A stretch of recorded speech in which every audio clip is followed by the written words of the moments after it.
সকল বাধা পেরিয়ে হামজা চৌধুরী এখন বাংলাদেশের ফুটবলার। কবে নামবেন বাংলাদেশের জার্সি গায়ে, দেখুন বিস্তারিত। ফিফার সবুজ সংকেত, হামজার ঘোষণা, তিনি এখন বাংলাদেশের, খেলবেন ইন্ডিয়ার বিপক্ষে। বিশ্বের সবচেয়ে জনপ্রিয় ও প্রতিদ্বন্দ্বিতাপূর্ণ লিগ ইংলিশ প্রিমিয়ার লিগ, সেই লিগেই খেলে থাকেন বাংলাদেশি বংশোদ্ভূত ফুটবলার হামজা রিদওয়ান চৌধুরী। নানা ধাপ পেরিয়ে হামজা বাংলাদেশের পক্ষে খেলার অনুমতি পেয়েছেন।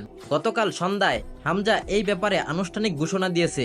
বাংলাদেশ ফুটবল ফেডারেশনের সভাপতি তাবিত আউয়াল বিষয়টি আনুষ্ঠানিকভাবে নিশ্চিত করেছেন।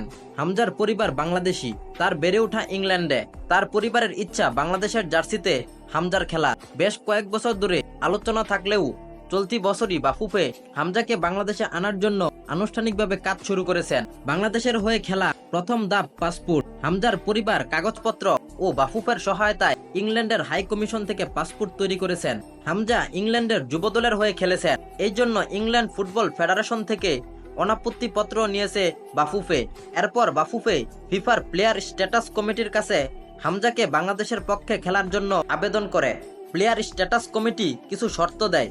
হামজা যে বয়সে ইংল্যান্ডের হয়ে খেলেছেন এ নিয়ে, বিশেষ করে হামজার সাথে যাদের রক্তের সম্পর্ক রয়েছে তারা বাংলাদেশের নাগরিক, এটা বাফুফে পুনরায় প্রমাণ করেছে। ফিফা সবকিছু পর্যালোচনা করে হামজাকে বাংলাদেশের হয়ে খেলার অনুমতি দিয়েছে। 25 মার্চ ভারতের বিপক্ষে এশিয়ান কাপ বাছাইয়ে হামজার বাংলাদেশের জার্সি পরে খেলতে আর কোনো আইনগত বাধা রইল না। হামজা ফিরছেন বাংলাদেশে। এই খবর শুনে আপনার অনুভূতি কেমন জানিয়ে দিন কমেন্টে।